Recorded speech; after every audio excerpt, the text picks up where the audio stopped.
for anyone out there who doesn't know, Tabb Adams here, him and his wife Ruth, they've been in a couple videos. We toured their trailer before. They've done a lot of upgrades to it, so I'm excited to show some of those things too. But Tabb had a health scare sometime back, living full time, and just we'd like to chat about that. So that's what we're going to talk about today. And you tell your thing, and I'll ask any questions that come to mind. So yeah, so in 2004. It's got a little bit of a funny story. Ruth was up in Indiana with her dad, taking care of him. He had some issues, and I'm by myself in the trailer, and you know, my back just starts itching like mad. And of course, I don't have anything to scratch it on, so I'm scratching it on the corner in the back here, and my back starts bleeding. I'm like, what the heck, man? I mean, and you know, how often do you look at your back, right? I mean, you know, you scrub it in the shower, but you never really, you know. And so, you know, a couple days later, I was supposed to go see my regular doctor in Tennessee, and go in, I get my normal checkup. He says, yeah, you're in good shape. And I said, hey, by the way, I got this spot on my back I want you to look at. He goes, okay, well, let's get you up on the table here and get your shirt off, and, you know, we'll take a look at it. And so he looks at it, he's like, you know, don't worry about it. We'll cut it out, get a biopsy. Probably basal cell, something like that, you know, because I've had a little bit of that. And so, like, the next day, we were going to winter in Biloxi, Mississippi. And so the next day, I packed everything up and thinking, well, he's just going to call me back. It's not going to be anything, or something I can get taken care of in Mississippi. And so I get down there, and Ruth was going to fly in, and I get down there, and I was all set up in the campground, and he calls me and says, hey, dude, we need to get you back to Tennessee because you have melanoma. oh no. And I'm like, what? I said, you know, you kind of told me that this was not a big deal. And he goes, yeah, dude, you're going to need some serious surgery, you know. And so it was a very small spot. It wasn't very big. I think it's 4 millimeters, something like that on my back. And so, of course, you know, all these, when you're told that you have cancer, nobody wants that news, right? And all these things go through your head. And, of course, Ruth not being there with me, I didn't kind of have that support that of her trying to keep me focused. And so then I had to pack everything back up and then drive all the way back to Tennessee to, you know, figure out what the next steps were. And at first I wasn't too worried about it because, you know, they only truly know what the stage is when they do the surgery. They send it in and do the biopsy and all that study on it to determine what level of cancer it is. And so first, you know, I go in for surgery, and I wasn't that worried about it, you know. And she says, well, you're going to have a pretty good scar on your back. You know, it's probably going to be 15 inches or so. Oh, wow. Because they had to take about a golf ball size section of skin out. But to close that up properly, they actually have to take more out to the left and the right of it. And then during that, before the surgery, I had to have this process where they take this radioactive dye and then they inject it around the site, and then that drains to a lymph node, so to determine whether you've had lymph node involvement or not. And so they do that test, and they show exactly where that part of your skin drains to. It doesn't necessarily mean that you have cancer, but it just means that so it drained to 2 lymph nodes in my left armpit. Okay. And so go through the surgery, they take the lymph nodes out, and having lymph nodes taken out is not fun, man. No, I can't imagine. Fortunately, it wasn't my dominant arm, you know, it's my left hand. But so then they do the workup on it to determine what kind of cancer it is, or what stage it is. And so that took, I don't know, about a week. So I get a phone call from the surgeon, and she goes, well, you definitely had cancer in those 2 lymph nodes, and now we need to consider what your treatment process is going to be. So just a little bit about me. So, and much like you, before you buy something, right, you really research things a lot.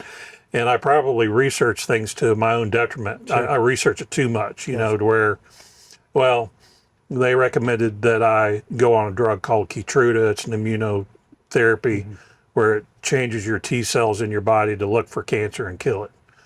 And man, I researched it too much, and I got to the point where I was pretty afraid of this. But then I watched this video on YouTube. I think it was the Canadian Cancer Institute. Okay. They posted a video talking about people who were on Keytruda, and they're like, well, 90% of the people who are on this drug don't even know they're on it. And so that completely changed my tune right then and there. You know, it's like, well, maybe this isn't a big deal.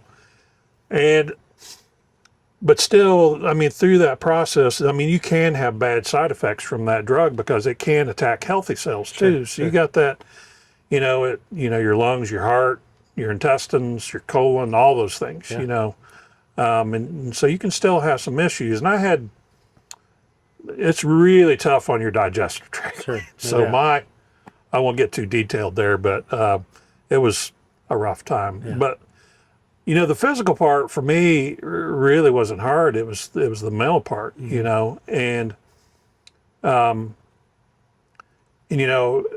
my dad was 53 when he started having all his health issues, Okay. and I'm like, well, now we're replaying this right now. I'm the next one, Sure.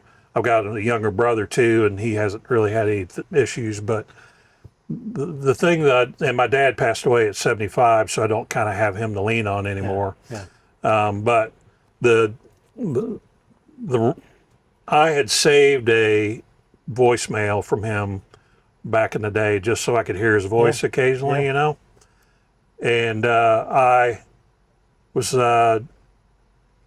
think I was sitting in the bedroom listening to his voice, and man, I just lost it. Yeah. I mean, Ruth's back here, we're getting ready to go to the doctor, and I am just absolutely screaming into a towel back there because I didn't know. Yeah. I got the drink more. I didn't know what the outcome was going to be because melanoma can be pretty aggressive. Right. I was diagnosed with stage 3B, Okay. which, stage 4 is when it gets really bad. That's when so stage 3B is what they call with lymph node involvement. So that means you got cancer in your lymph nodes. Okay. So so let me back up a little bit. The doctor called and said, hey, you got cancer in lymph nodes, and of course we're going to have to go on this drug. But I was in pretty bad shape, and me and Ruth were trying to navigate what the next step was going to be for our travel, and it's like, well, maybe we would just stop. We'll park the Airstream someplace. We'll get an apartment. Yep. And, I just started thinking about that. But I tell you what changed my mind was I watched that documentary on Wally Byam on, not YouTube, but the other. Demo or something, one of those things. Yeah, you know what I'm talking about. I do. And it completely inspired me to just push through. Yeah. Because you even think today that how many people would drag their Airstream through what Wally dragged his Airstream through. Right? Absolutely. I mean, I know I wouldn't. No way. I mean, I don't mind taking it up a bumpy road or something like that, but dragging it through the mud and all these things, Around the And world. I just got so inspired by that story. Yeah. That, I just thought to myself, I'm like, you know what, dude?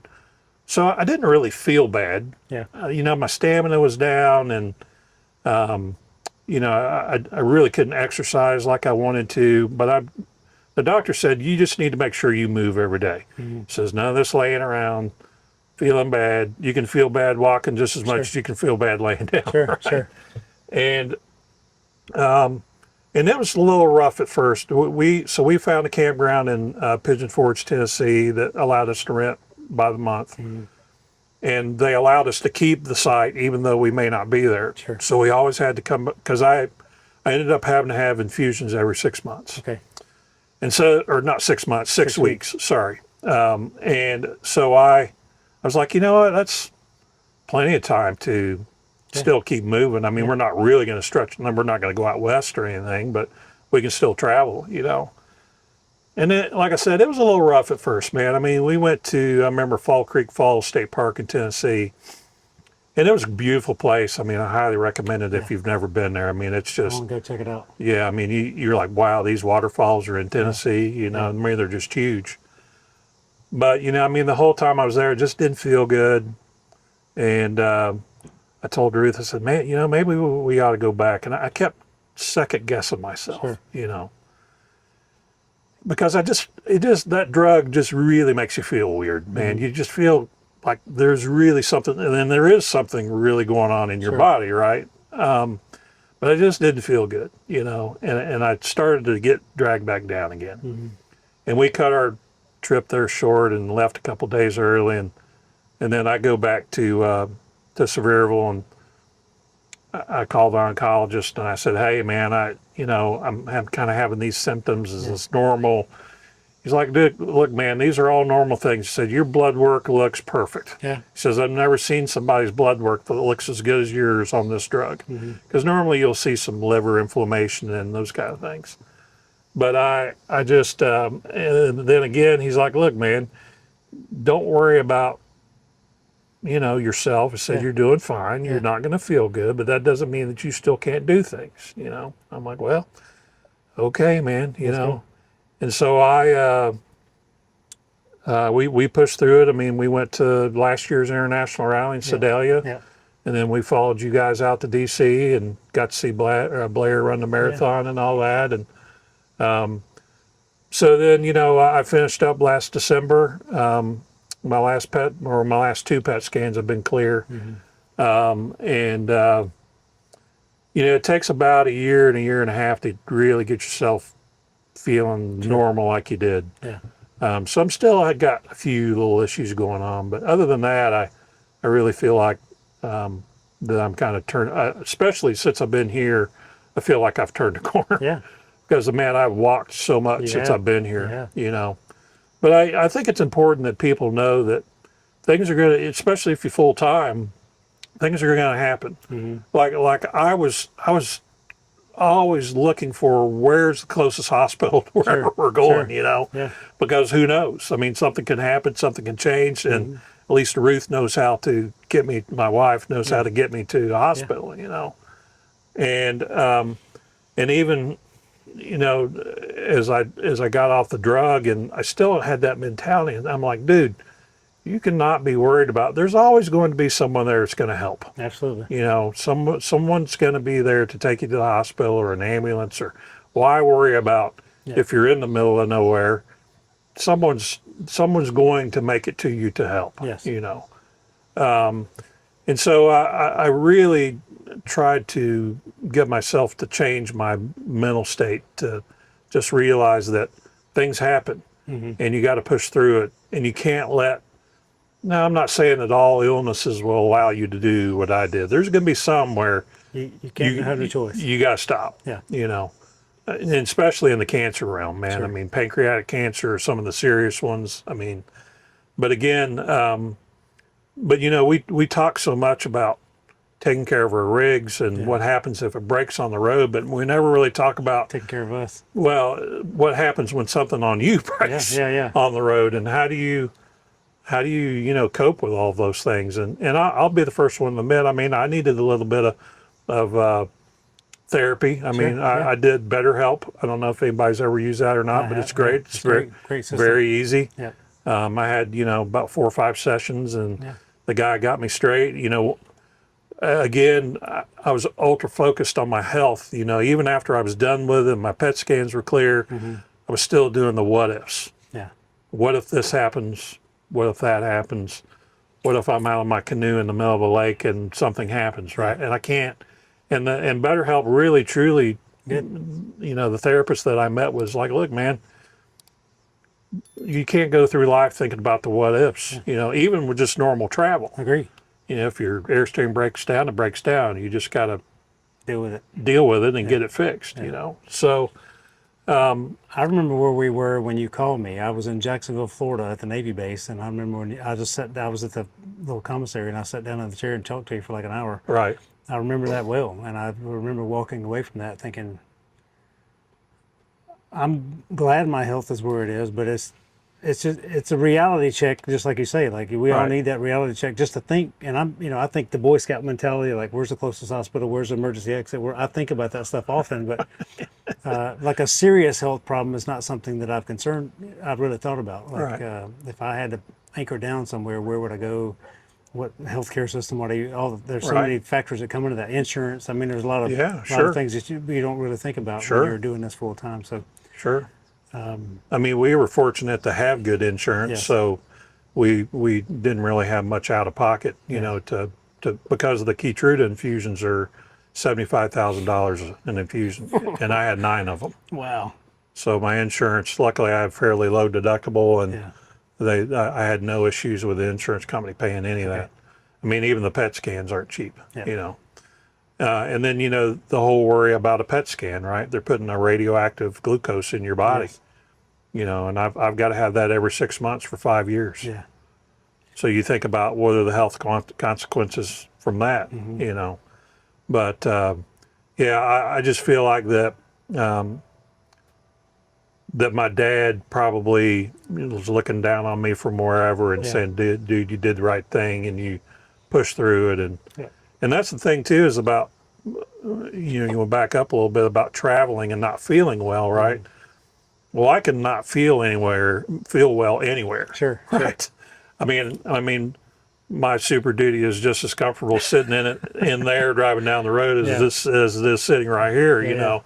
And the other important thing that I think a lot of people don't think about is when those things do happen, if you are the one who does most of the driving, Yes. the spouse that does the unhitching, hitching, backing in, hooking up, all those things, that it's important that Very your much. spouse know those things and Yes. know how to do it. I mean, Ruth has towed the Airstream.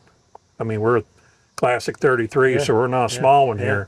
We're 20,000 pounds rolling down the road, you know. So I had to get her used to knowing how to hook, unhook, hook all the utilities up, and pull in the truck. I mean, she's short, so she's, you know, she's just like right up on that steering wheel, you know. But it was getting her comfortable to doing it too. And she would always be like 10 and 2, you know. I'm like, dude, you don't, just relax, put your hand down here on the bottom and steer, you know. And she never learned how to back up, but at least if something happened and she had to drive, I'd trust her to do that. So I always think that's important, that your spouse know all the things as well. Take turns doing it and practice. Yeah. Like changing the tire. If you've never changed a tire before, don't let it the first time you have to do it on the side of the highway. Right. Yeah. Scary, rainy times. Yeah. Diagnosis, prognosis, and treatment going forward outside of the PET scans every 6 months. That's it. I just, they really want me to make sure my water intake is good. So, and then electrolytes too, because I had a little bit of it's a little issue with my nervous system and my body regulating temperature. Was it magnesium or Well, so what it is I don't know exactly how it all works, but it's not a blood pressure drop. It's just the nervous system delaying the body cooling itself. okay? So my blood pressure is good, but when when I'm out in the heat, I can have a little bit of a spell where my body's not cooling itself. And it's just because my nervous system's not reacting fast enough to make sure that my blood vessels are contracting and pumping blood and cooling my body off. Sure. Okay. So they're doing that through an electrolyte. So I'm taking the element electrolyte, and I have to do 4 of these a day with 4 elements in them. So basically 4,000 milligrams of sodium. So they're trying to keep my blood pressure a little higher than it normally would be. Not that it's through the roof, but now my body reacts a lot faster to. But again, I tell anybody, you got to drink a lot of water, man. Absolutely. I mean, you can't. Dehydration is not drinking a lot of sodas and all those. No, I mean, I allow myself a soda a day, you know. But yeah, I mean, the other thing too that really opened my eyes up, and look, I don't eat perfect, but I eat way better than I used to. Sure. When I had the diagnosis, we had a nutritionist come in and talk. She's like, cut out the sweets. Says you can do sugar, but it needs to be natural sugar. So fruits, veg, you know, watch the meats. That was tough for me because I'm much like you. I'm a meat eater, man. For sure. But she says, try to eat things, fruits and vegetables with skin on them. So grapes and apples. And, you know, I never was a big, when I would cook a baked potato, I never ate the whole thing. I just ate the inside. Well, now I eat the whole thing. I love the whole thing. Yeah, eat the skin and all. So it really, really taught me to eat better. Again, I'm not perfect in my diet, but I'm way better than what I was. And like I said, yeah, so from now on for 5 years, I got to get PET scan every 6 months. And as long as I stay clear through those 5 years, then at the end, they consider me cured. Okay. Did have a few little, actually, and this just tells you how amazing the drug is that I actually had a tumor show up Wow. in my armpit where they took my lymph nodes out at. And it was rough, man. I mean, I could not, I couldn't rest my arm down at my side. It was so sore. Wow. And so, I go and see the surgeon, and this is while I was in my treatment, of course. And she's looking at it on the ultrasound, and this is something that you never want to hear a surgeon say, but she says, I've never seen anything like this. I'm like, crap. I don't want to be patient one. Right, you know. And so, so she does a biopsy of it, and amazingly enough, it was a melanoma tumor, but her poking it through with a needle to do the biopsies, I mean, she poked it like 20 times, allowed immediate access of that drug to that tumor, and within 2 weeks it was gone. Wow. Dissolved it. That's cool.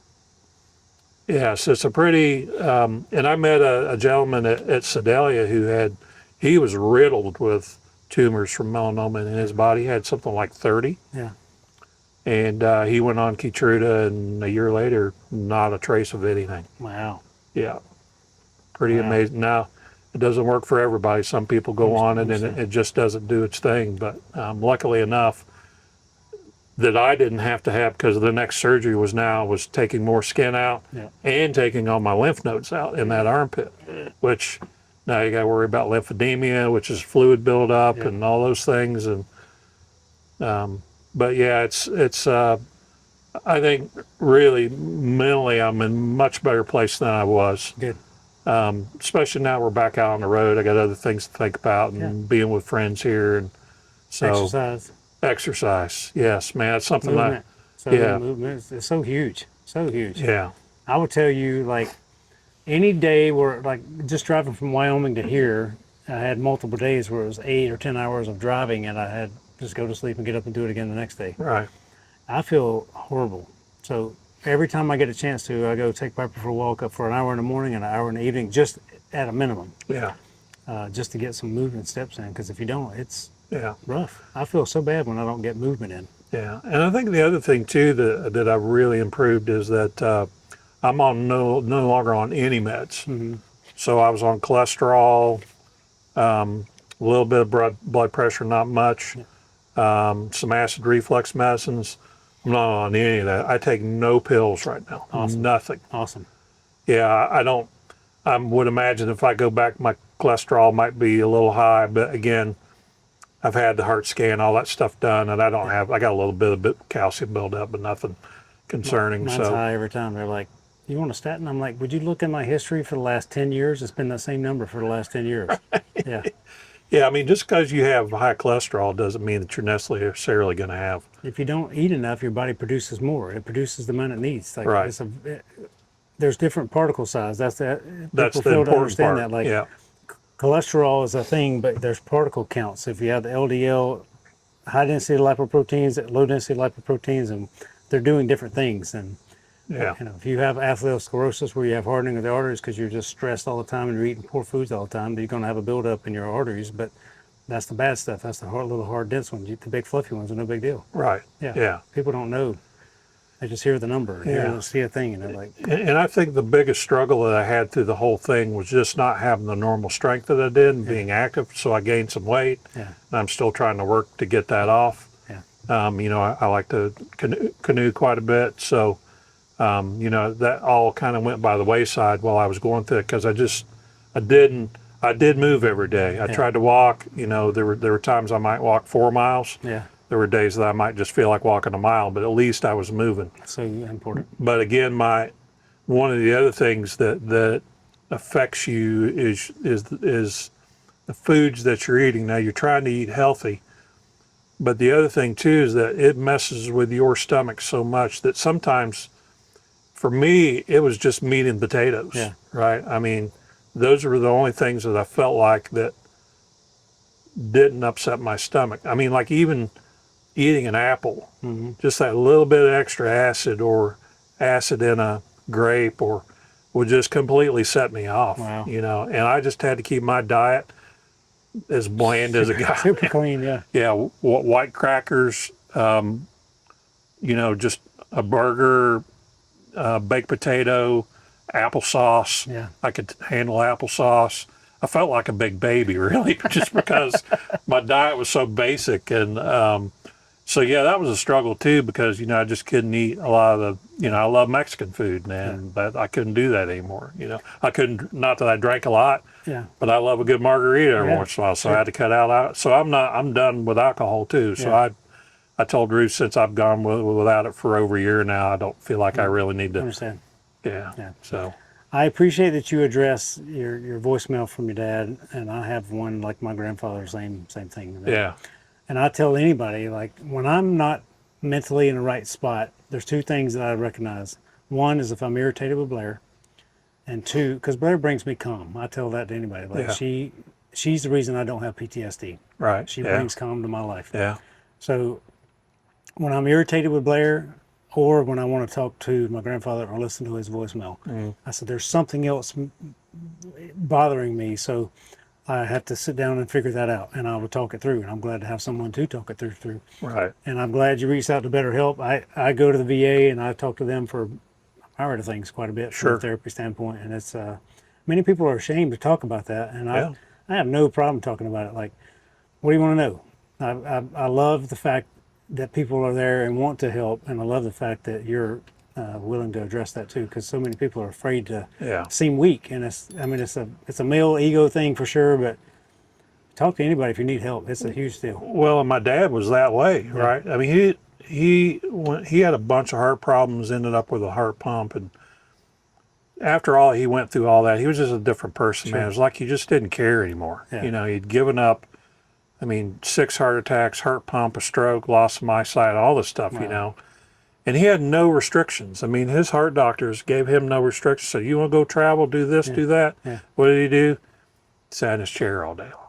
You know, and I'd go in there and be like, Dad, come on, dude. Just go for a walk. Or, you know, and that was another thing I told myself. I'm like, I'm not going to be that guy.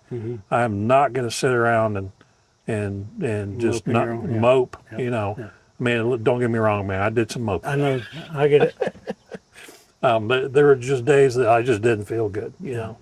And it does, you truly, because it's a long-term illness or it's a long-term treatment, you do truly get tired of not feeling good. Yes. You know, it's one thing to get a cold or the flu and it'll last a week or so and you're out of it, right? Yeah.